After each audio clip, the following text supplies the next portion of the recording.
नमस्कार, स्पोर्ट्स 9 में आप सभी का स्वागत है। मैं हूं शिवेंद्र, मेरे साथ हैं मेरे सहयोगी आयुष और साथ ही साथ वो शिकायत या वो सवाल जो इस वक्त करोड़ों क्रिकेट प्रेमियों के जहन में है। सवाल आपके सामने है, कहां गई सूर्या के बल्ले की चमक? वो बल्लेबाज जो T20 फॉर्मेट में दुनिया के नंबर 1 बल्लेबाज के तौर पर लंबे समय तक काबिज रहा, जिसने 360 डिग्री की अपनी पदवी हासिल की, उस बल्लेबाज की जो चमक है वो फीकी पड़ी है और वही शायद भारतीय टीम की हार की वजह भी बना। सबसे पहले आपको खबर बताते हैं किस तरह से भारतीय टीम कल ये मैच हारी है। तीसरा जो मैच था इंग्लैंड के खिलाफ T20 सीरीज का, उसमें भारतीय टीम को हार का सामना करना पड़ा। 26 रन से भारतीय टीम हारी। 172 रन का लक्ष्य था, उसका पीछा नहीं कर पाई टीम। इंग्लैंड ने करो या मरो के मुकाबले में एक तरीके से पटकनी दी, क्योंकि अगर इंग्लैंड की टीम ये मैच हार जाती तो इसका सीधा मतलब था कि भारतीय टीम जो है वो इस सीरीज पर कब्जा कर लेती। लेकिन अब 5 मैच की जो सीरीज है उसके बाद 2-1 की स्कोर लाइन है, यानी अब भी भारत के पास जीत का मौका है, लेकिन वो जो स्ट्रेट 3 मैच जीतकर एक दबदबा कायम करने का मौका था वो मौका हाथ से फिसल गया है। आगे बढ़े, मैच के बारे में एनालिसिस करें उससे पहले आयुष, सीरीज खुल गई अब, मतलब अगर आप तीसरा मैच जीत जाते हैं तो शायद फिर वो कुछ आखिरी के 2 मैच का कोई बहुत मायने नहीं रह जाता। लेकिन अगर आप एक ट्रू क्रिकेट फैन की भाषा में बात करें तो इंग्लैंड ने भी तीसरे मैच में वापसी कर ली है, सीरीज में वापस आ गई है और अपना कॉन्फिडेंस हासिल किया होगा इस मैच में जीत हासिल करके, क्योंकि बहुत बुरी स्थिति में थी एक समय इंग्लैंड की टीम भी बल्लेबाजी के लिहाज से, लेकिन मैच जीता, सीरीज को ओपन कर दिया। सर पूरी तरीके से, और एक अच्छी सीरीज, मतलब दुनिया की जब 2 बेस्ट T20 साइड अगर खेल रही हूं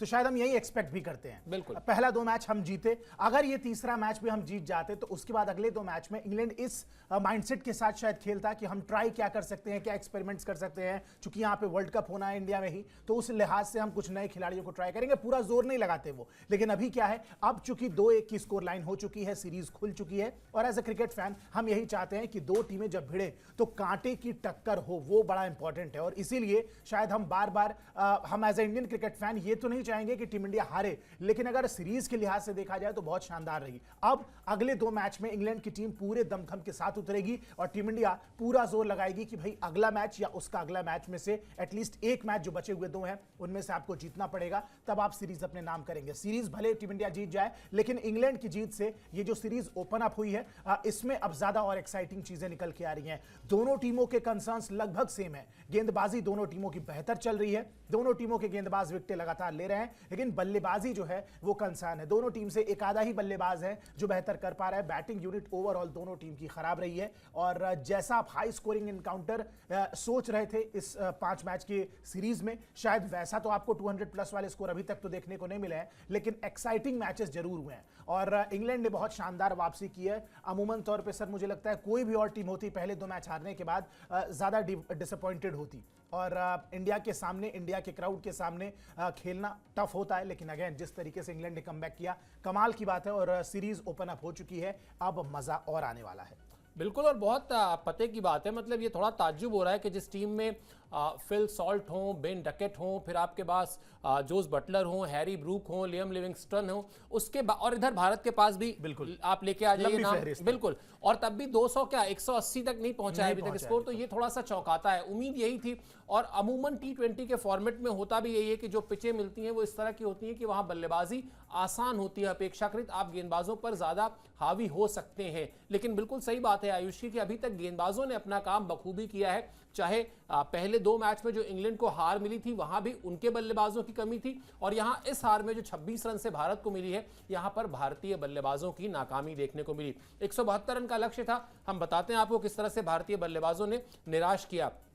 संजू सैमसन को एक बार फिर जोफ्रा आर्चर ने अपना शिकार बनाया और वो सिर्फ 3 रन बनाकर आउट हो गए। अभिषेक शर्मा जो 24 रन बनाकर आउट हुए, इस सीरीज के पहले मैच में उन्होंने शानदार बल्लेबाजी की थी, लेकिन उसके बाद दूसरे मैच में बल्ला उस तरह से नहीं चला, और तीसरे मैच में भी जितनी एक्सपेक्टेशन उनसे थी वो उस पर खरे नहीं उतरे।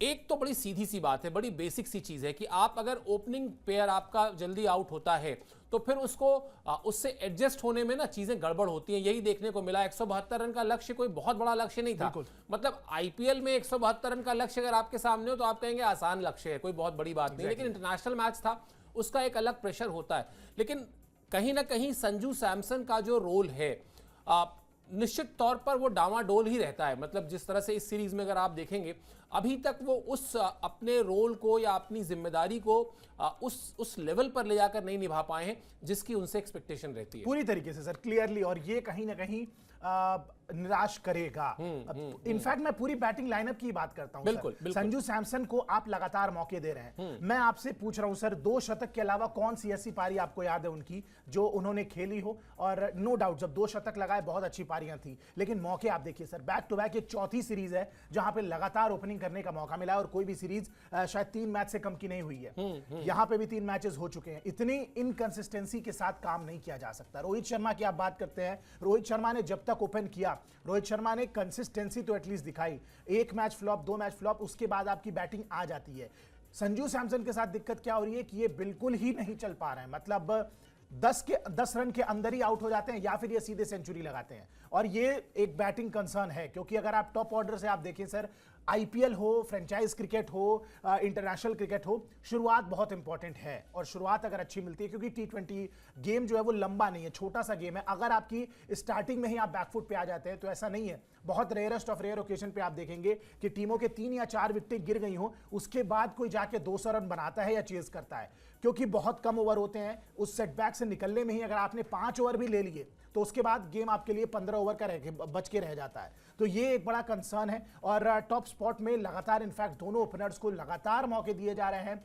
ऐसा भी नहीं है कि कुछ अलग है। एक चीज जो सर बहुत इंपॉर्टेंट नोटिस की गई है कि संजू सैमसन जैसे ही 140 प्लस की गेंदबाजी आती है सामने, वहां पे वो बहुत ज्यादा परेशान होते नजर आ रहे हैं। अगर आपने स्पिनर लगा दिया, वो बहुत शानदार खेल रहे हैं, मीडियम पेसर है, या 130, 135 की अगर पेस जनरेट करता है गेंदबाज, वहां पे वो बहुत शानदार है। लेकिन ये स्टैट्स कल मैच के दौरान मैं भी देख के शॉक्ड हो गया कि जहां 145 प्लस के आसपास की गेंद आती है, सामने वाली टीम के पास कोई उस पेस का गेंदबाज है, उसका तोड़ भी निकाल नहीं पाए हैं। और वहां बार बार पेस से बीट हो रहे हैं और लगभग एक तरीके से वही लेंथ बॉल बॉडी पे आती है, मारने की कोशिश करते हैं, पीछे एक फील्डर लिया हुआ है जो आराम से कैच ले लेता है। तो इसका तोड़ निकालना पड़ेगा, क्योंकि मौके आपको लगातार दिए जा रहे हैं। संजू सैमसन के फैंस बड़े अग्रेसिव होते हैं सर, लेकिन अब ये भी कंप्लेन नहीं कर सकते कि मौके नहीं मिल रहे हैं। आपको कंसिस्टेंटली T20I क्रिकेट में मौके मिल रहे हैं। अगर आप एक फॉर्मेट में बेहतर एटलीस्ट साबित करते तो शायद आपको ओडीआई क्रिकेट में भी और ट्राई किया जा सकता था या मौके मिलते। लेकिन जब T20 क्रिकेट की बात करते हैं, आप मौकों पे नहीं खड़े उतर रहे हैं, पूरी सीरीज निकल जाती है।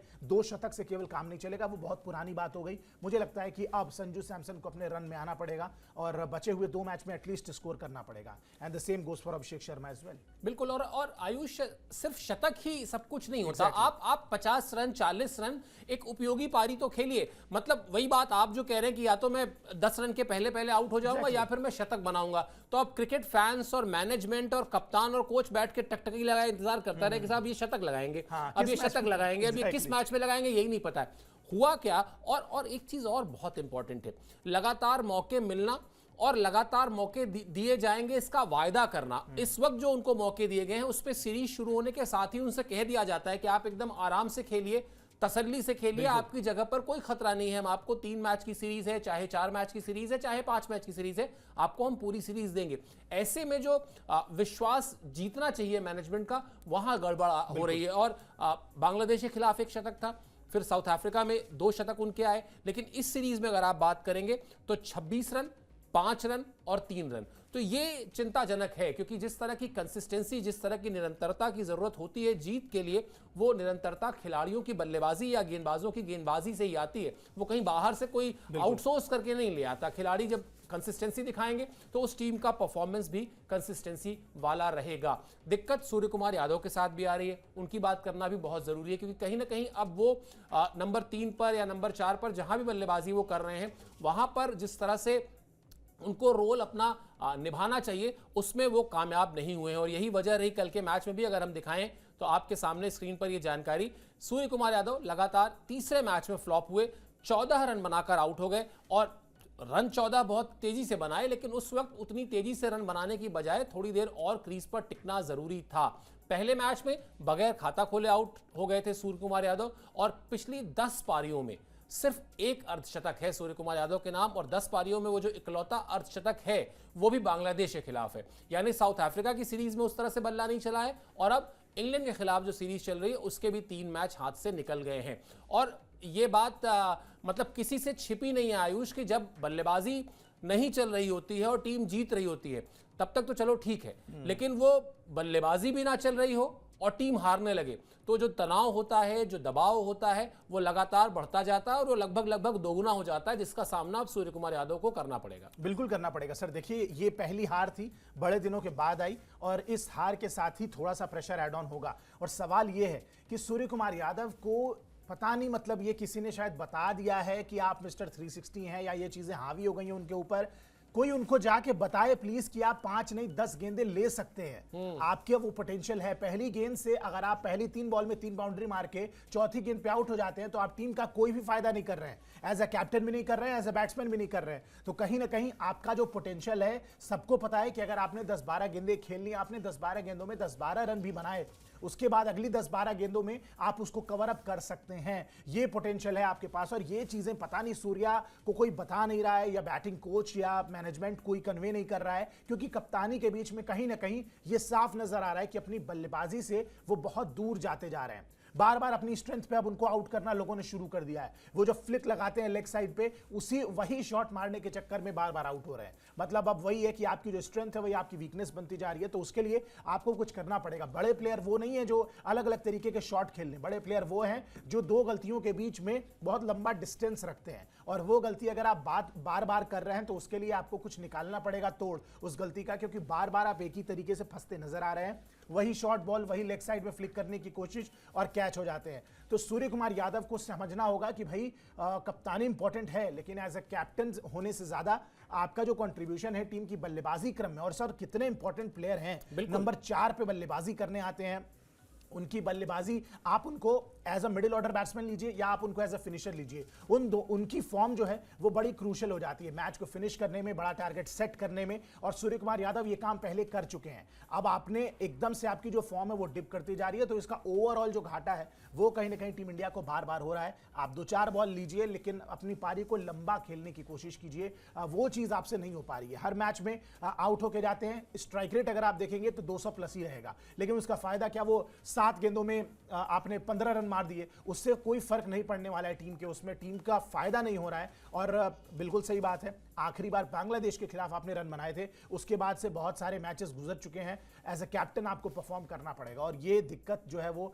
अगर आप नहीं करते हैं तो ओवरऑल टीम इंडिया के फॉर्म पे इंपैक्ट करेगा, क्योंकि टीम इंडिया की बल्लेबाजी मानिए ना मानिए बहुत हद तक सूर्य कुमार यादव पे डिपेंडेंट है, और वही अगर नहीं चलेंगे तो टीम बार बार फंसती नजर आएगी। और खुदा न खास्ता किसी दिन बाकी कोई तिलक वर्मा जैसा प्लेयर ना मिला और जिसने आपके लिए फिनिश लाइन क्रॉस कर दी, तो फिर यही राजकोट जैसा हाल होने वाला है। और दिक्कत इन बायलैटरल्स में नहीं है, दिक्कत है बड़े मैचों में, जहां पे अगर आप फ्लॉप करेंगे, इस तरीके का फॉर्म आपका रहेगा, मिडिल ऑर्डर से आपको कोई सपोर्ट नहीं मिलेगा, इतनी लंबी बैटिंग टेल होने के बावजूद, नंबर 8 तक बल्लेबाजी होने के बाद भी अगर चीजें नहीं सॉर्टेड होती हैं, बैलेंस नहीं दिख रही है टीम, तो ये बहुत बड़ा बैटिंग कंसर्न है, बहुत बड़ा दिक्कत है टीम इंडिया के लिए।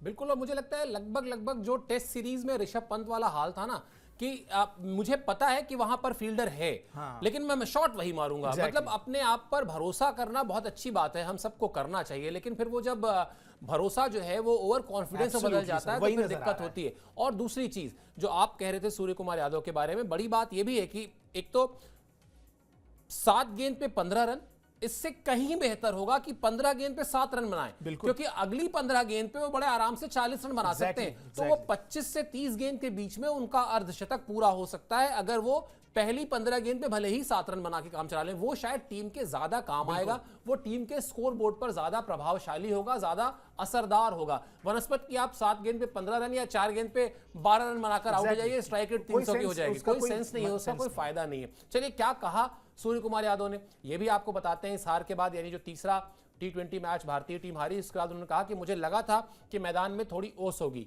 हार्दिक और अक्षर जब बल्लेबाजी कर रहे थे तब हमें 24 गेंद पर 55 रन चाहिए थे, तब भी मुझे लगा था कि खेल हमारे हाथ में है। बल्लेबाज स्ट्राइक रोटेट करना चाहते थे, लेकिन आदिल रशीद ने ऐसा नहीं करने दिया, जिसका श्रेय उन्हें जाता है, इसीलिए वो एक बड़े गेंदबाज हैं। 127 पर 8 के बाद 171 रन बनना ज्यादा था। बल्लेबाजी में भी हमें कुछ चीजों को सीखना होगा। शमी को गेंदबाजी करते देखना अच्छा लगा। वरुण ऐसे गेंदबाज हैं जो बहुत मेहनत करते हैं, अनुशासन के साथ गेंदबाजी करते हैं, उन्हें इसीलिए अच्छे परिणाम भी मिलते हैं।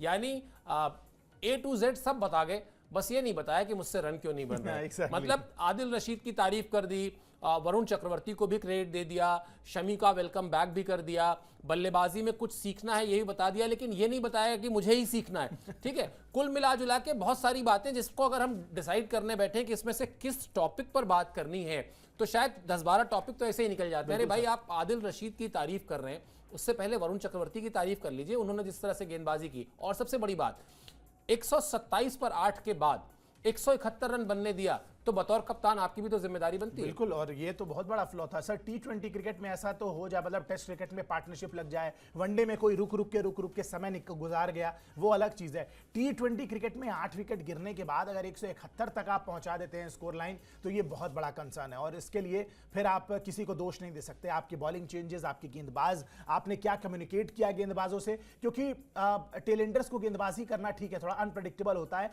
लेकिन सिंपल होता है। अगर आप उनको लगातार अच्छी लेंथ, अच्छी लाइन कराते रहेंगे, टफ क्वेश्चंस पूछते रहेंगे, तो वो अपना आपा खो के बल्ला चला ही देते हैं। यहां पे साफ नजर आता है कि एज ए कैप्टन आपने डेथ ओवर में आप कहीं ना कहीं आपकी जो प्लानिंग थी वो फ्लॉप रही। अमूमन ऐसा होता नहीं है, लेकिन ये सच्चाई है, क्योंकि अगर 127 से आप 171 पहुंचने देते हैं, और वो भी ऐसे विकेट पे जहां पे टर्न हो रही थी, आदिल रशीद ने बहुत टर्न कराई गेंद, और वो चीजें भारत के स्पिनर्स को भी मिली, लेकिन वहां पे शायद किस समय किस गेंदबाज को इस्तेमाल करना था, शायद वो थोड़ा सा चूक गए डेथ ओवर्स में। और 171 बनने के बाद अब आप एक्सपेक्ट कर रहे थे कि ड्यू आएगी, ड्यू नहीं आई, और उसके बाद शायद, बिल्कुल सही बात है, 24 गेंदों में 55 रन चाहिए थे जब अक्षर पटेल और हार्दिक पांड्या बल्लेबाजी कर रहे थे, ये आपने खुद एडमिट किया। लेकिन उस समय विकेट के कॉलम में 5 विकेट गिर चुके थे, ये आपने ध्यान नहीं दिया। और अगर विकेट के कॉलम में 5 की जगह 2 या 3 विकेटें गिरी होती, आप क्रीज पे खेल रहे होते, तब शायद ये मुकाबला भी हम जीत जाते, और आदिल रशीद की गेंद इतना टर्न भी नहीं कर रही होती। उनकी गेंद को इतनी फ्लाइट और टर्न भी तभी मिल पाई जब हमारे टॉप ऑर्डर के सारे विकेटें जो है वो गिरने लगी। किसी ने जिम्मेदारी नहीं उठाई, और बीइंग द कैप्टन, आप मिडिल ऑर्डर के बल्लेबाज होने के नाते आपको पारी को संभालना था, वहां पे आपसे चूक हुई है। और पहली चूक तो यही होगी कि आपने 171 बनने दिया। शायद यही 150 होता सर, 160 भी होता, मैं कहता हूं 10-15 रन भी अगर कम होते तो आप बेहतर स्थिति में होते और मुकाबला शायद आपके पक्ष में होता। लेकिन आपने 171 बनने दिया 127 से, मतलब लिटरली 40-42 रन अगर आप बनने देते हैं लास्ट के 2 बैट्समैनों से, लास्ट के 2 विकेटों से, तो ये बहुत बड़ा कंसर्न है। और यहाँ पे फिर अगेन आपकी कप्तानी उसमें आएगी कि भाई आप इतने सारे स्पिनिंग ऑप्शन के साथ जा रहे हैं, क्या ऐसा नहीं हो सकता था कि एक पेस बॉलर और बढ़ा दिया जाए, या फिर अगर आपके स्पिनर्स कारगर हैं, आपको लगता है उस विकेट पे, तो स्पिनर्स को और एंड तक के लिए बचा के नहीं रखा जा सकता है, क्योंकि शायद स्पिनर्स होते डेथ में तो ज्यादा बेहतर अपॉर्चुनिटी क्रिएट होती विकेट लेने की। वहां पे शायद एज अ कैप्टन आप फेल कर गए, और ये बात आपने बिल्कुल एक्सेप्ट नहीं की। आपने दुनिया भर की तमाम बातें गिना दी, लेकिन अपनी कप्तानी पे 127 से 171 कैसे पहुंच गया, उस पर कोई चर्चा नहीं है। बिल्कुल, और मुझे लगता है अगर थोड़ा सा और एनालिसिस करें इसका आयुष, क्योंकि मेरे सामने स्कोर कार्ड है, 13.4 ओवर में 6ठा विकेट गिरता है। मुझे लगता है कि जब 6ठा विकेट गिरता है तब कप्तान को कहना चाहिए कि मुझे 16 ओवर में ये टीम ऑल आउट चाहिए। बिल्कुल, आप कहिए कि मेरा 18वां ओवर कौन करेगा, मेरा 19वां ओवर करेगा कौन, और 20वां ओवर कौन करेगा, ये सोचने की बजाय अगर 13.4 ओवर में 6ठा विकेट गिरने पर यह सोचा गया होता कि मुझे 16 ओवर में इस टीम को ऑल आउट कर देना है, तो शायद ये बात नहीं होती। उसके बाद दूसरा मौका मिलता है, 15.4 ओवर में 7वां विकेट गिरता है, 15.6 यानी 16वां ओवर जब खत्म हो रहा है तो 8वां विकेट भी गिर जाता है। तब भी आप कह सकते थे कि मुझे 18 ओवर में खत्म करना है, लेकिन मेरे ख्याल से वहां जो कैलकुलेशन थी कि 17वां ओवर ये फेंकेगा, 18वां वो फेंकेगा, 19वां फिर इससे फेंकवाऊंगा और 20वां उससे फेंकवाऊंगा, शायद वो 19वां और 20वां ओवर कौन फेंकेगा इसका गणित था। और 7 गेंदबाज इस्तेमाल किए, मतलब ये भी आप देख लीजिए कि आप अगर एक तरफ से चलेंगे, शमी हैं, हार्दिक पांड्या हैं, वाशिंगटन सुंदर हैं, वरुण चक्रवर्ती हैं, रवि बिश्नोई हैं, अक्षर पटेल हैं, अभिषेक शर्मा हैं, 7 खिलाड़ियों ने गेंदबाजी भी की है। तो ये दिखाता है कि आप गेंदबाजी में शायद वो 20 ओवर को सोच रहे थे, या 20वां ओवर आपके जहन में, जब 17वां ओवर आना चाहिए था सोचने के लिए, तो आपके जहन में 19वां या 20वां ओवर चल रहा था, इसीलिए ये दिक्कत आई। और इन सब में सर शमी का 1 ओवर कम है अभी। बिल्कुल, शमी का, और फिर अर्शदीप सिंह को 2 मैच के बाद आराम क्यों, मतलब अगर बड़ा, हाँ, 4 ओवर के मैच में कोई ऐसा तो था नहीं कि कोई टेस्ट मैच खेल के आ रहे हो या कोई वनडेज खेल के आ रहे हो। आप 4 ओवर के मैच में 3 मैच तो लगातार खिला ही सकते हैं। आपकी स्ट्रैटेजी ही थी कि आपको एक स्पेशलिस्ट फास्ट बॉलर के साथ उतरना है, वो आपको कभी कभी फायदा देगा लेकिन कभी कभी नुकसान भी पहुंचाएगा। और फिर जो बात आपने हल्का सा इशारा किया ना कि किसी बड़े मैच में अगर ये मान लेते हैं कोई एक ऐसा बड़ा टूर्नामेंट होता और उसका बड़ा मैच होता या 2-2 की स्कोर लाइन होती, ये 5वां मैच होता, तो आप सीरीज गंवा देते इस मैच को हारने की वजह से। तो इन सारी चीजों का ध्यान रखना बहुत जरूरी है। 4 स्पिनिंग ऑप्शन है आपके पास, प्रॉपर स्पिन बॉलर्स। बिल्कुल। अगर आपको चौथे स्पिनर की इनकेस जरूरत पड़ती है, अभिषेक शर्मा आपके पास हैं, 1 ओवर कराया 4 रन। वॉशिंगटन सुंदर को 1 ओवर कराया आपने इस मैच में, पिछले मैच में भी 1 ओवर कराया था, 9 रन दिए थे और 1 विकेट उन्होंने हासिल किया था ना। उन्होंने बैटिंग से कोई इतना कंट्रीब्यूट किया। ये जबरदस्ती वॉशिंगटन सुंदर को इतना पुश क्यों किया जा रहा है? उनकी जगह पे सर अगर अर्शदीप सिंह यहां पे होते, मुझे लगता है ज्यादा बेहतर अपनी 4 ओवर की गेंदबाजी करते और उनके बल्लेबाजी से कोई फर्क एक्स्ट्रा पड़ा नहीं टीम में। अगर आप देखें तो बल्लेबाजी में भी आए, 14 गेंदों में 6 रन या 9 रन बना के आउट होकर चलेगा। विकेट फेंकी है लिटरली उन्होंने, क्योंकि बल्लेबाजी हो नहीं रही थी। इतने ज्यादा स्पिनिंग ऑप्शन, वो भी राजकोट जैसी विकेट पे जो हमेशा से एक रन फेस्ट रहा है, ये तो मुझे सर खराब ही कप्तानी लगती है। चलिए मोहम्मद शमी का 1 ओवर क्यों नहीं पड़ा? हो सकता है आपने बोला कि नहीं बस 3 ओवर बहुत है, आपके फिटनेस कंसर्न भी है, हो सकता है, ये भी मैं मान के चलता हूं। फिर भी उनका 1 ओवर रहता है। अगर ये क्लियर हो जाए कि वो 1 ओवर क्यों नहीं कराया गया, अगर ये वाकई में फिटनेस का कंसर्न है तब तो ठीक है। अगर ये नहीं है तो ये बहुत बड़ा कंसर्न है कि शमी के रहते हुए आपने डेथ में किससे गेंदबाजी क्या करवाई और 127 से 171 पहुंच कैसे गया, ये एक बड़ा सवाल है। जबकि आप 16 ओवर में 8 विकेट गिरा चुके थे 127 रन पे। पिछले मैच में भी वॉशिंगटन सुंदर का कोई इस्तेमाल नहीं था, 1 ओवर कराए उन्होंने उस बार भी। अभिषेक शर्मा ने चलिए आपको 1 ओवर दिया, अभिषेक शर्मा 1 की जगह 2 ओवर नहीं दे सकते थे? अगर आपको यही वॉशिंगटन सुंदर का 1 ओवर ही करवाना था एक्स्ट्रा,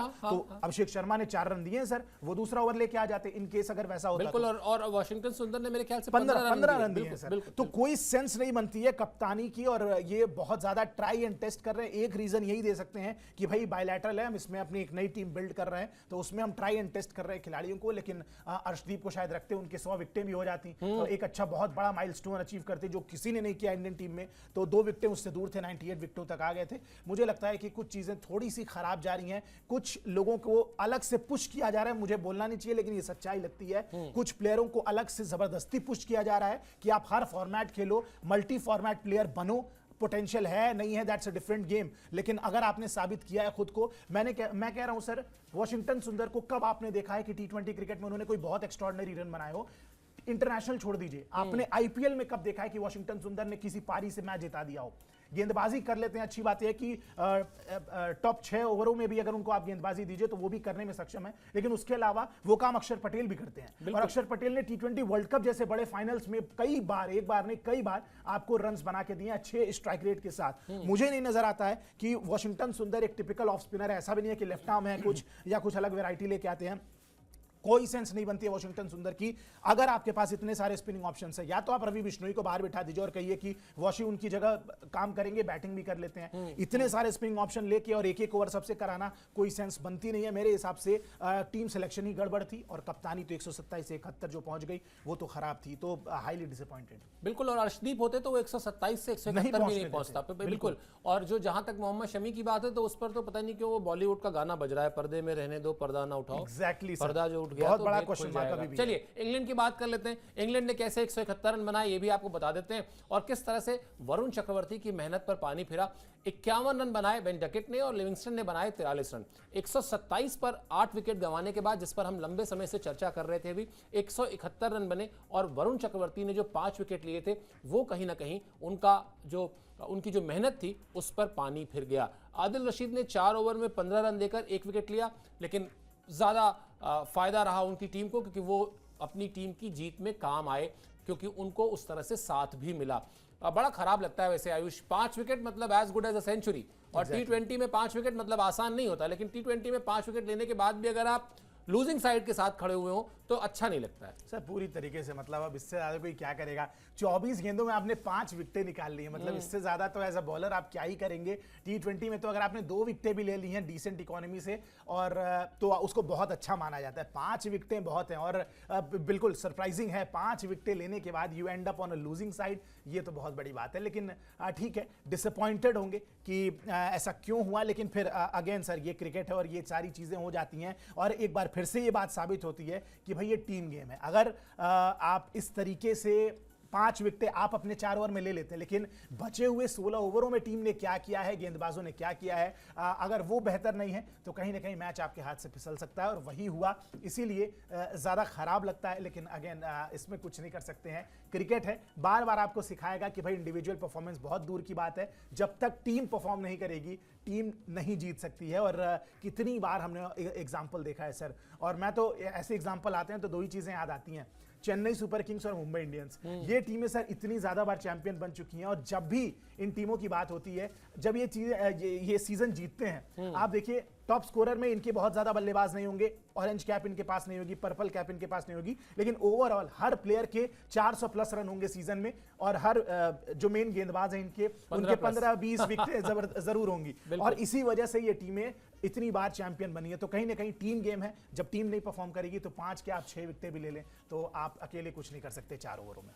बिल्कुल, टीम गेम यानी आप इंडिविजुअल ब्रिलियंस से एक आधा मैच जीत सकते हैं किसी टूर्नामेंट में या किसी बायलैटरल सीरीज में, लेकिन आप हर मैच किसी एक खिलाड़ी के दम पर लगातार नहीं जीत सकते, ऐसा मुश्किल ही होता है। चलिए अब जो है चौथा मैच जिधर सबकी नजर होगी, भारतीय टीम की भी नजर होगी, वो खेला जाना है पुणे में।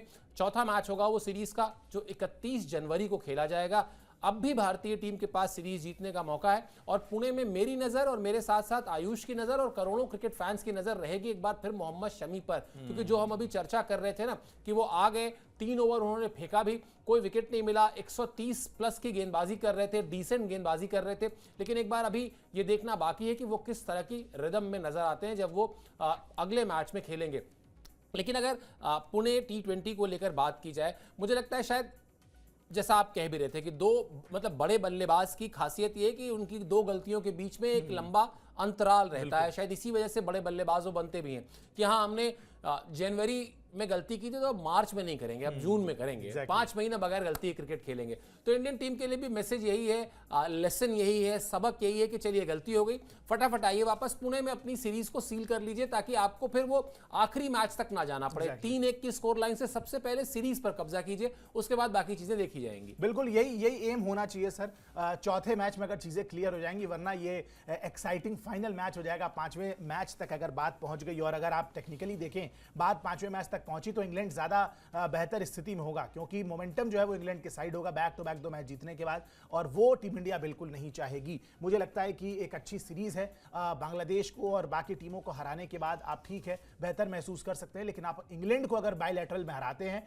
T20 फॉर्मेट में हराते हैं, उस जगह पे हराते हैं जहां पे वर्ल्ड कप होना है, तो ये बात बिल्कुल समझ में आती है कि भाई आप एक बेहतर साइड हैं, और उसके बाद वो इंटेंट समझ में आएगा। और सर मैं तो ये कहता हूं, अगर ओवरऑल गौतम गंभीर की सोचिए, हर फॉर्मेट में हार मिल रही है, इधर से हार उधर से हार, एक ही फॉर्मेट है जिसने नाम कमाया है, इज्जत बचाई हुई है अभी तक, जहां से खुशियां मिल रही हैं क्रिकेट फैंस को, अच्छी खबरें निकल के आ रही हैं, वो है T20 फॉर्मेट। और अगर वहां पर भी इन केस हम ये सीरीज गंवा देते हैं, या फिर एटलीस्ट अगले मैच को ही गंवा देते हैं, तो ये बहुत बड़ा झटका होगा, क्योंकि फाइनल मैच में पहुंचना सीरीज डिसाइडर के लिए, सीरीज तो बहुत अच्छी हो जाएगी, लेकिन टीम इंडिया की टेंशन बढ़ जाएगी, मोमेंटम आपसे दूर हो जाएगा। ये इस स्थिति में टीम इंडिया आना बिल्कुल नहीं चाहेगी। खासकर गौतम गंभीर लड़कों को यही कह रहे होंगे कि भाई जो भी करो पुणे में पहले सीरीज जीतो, क्योंकि एक और सीरीज हार का जो एक धब्बा है वो मैं अपने कोचिंग करियर पर नहीं लेना चाहता, स्पेशली इस फॉर्मेट में जो कि सबसे बेहतर करते नजर आ रहा है। और ना ही सूर्य कुमार यादव चाहेंगे कि उनकी कप्तानी में ये पहली सीरीज हार हो, तो इसलिए अगला मैच बड़ा क्रूशल है। अगला मैच पुणे में है, अगले मैच में जाइए,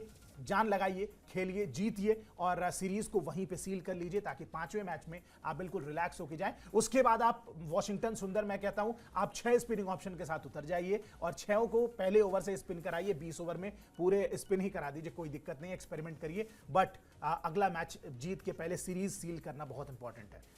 ऐसा लग रहा है आज आयुष के अंदर सनी देओल की आत्मा आ गई, तारीख पे तारीख, तारीख पे तारीख, हार पे हार, हार पे हार। खैर होता है ये, जब क्रिकेट फैंस हार देखते हैं ना तो थोड़ी देर तक उनका मूड खराब रहता है। आयुष का मूड अभी थोड़ा ज़्यादा देर तक खराब रहेगा, क्योंकि टीम हारी है और गलती करके हारी है, गलत रणनीति से हारी है, सही प्लेइंग 11 ना चुनने की वजह से हारी है, शायद ये गुस्सा इसलिए भी है। चलिए खैर सीरीज पर तो हमारी नजर है ही है, सीरीज के अलावा भी स्पोर्ट्स की दुनिया से जितनी खबरें वो आप तक पहुंचाते रहेंगे लगातार। आपको सिर्फ स्पोर्ट्स 9 को सब्सक्राइब कर लेना है। फिलहाल इस शो में आप हमसे जुड़े, इसके लिए मेरी तरफ से, आयुष की तरफ से बहुत बहुत शुक्रिया और आभार।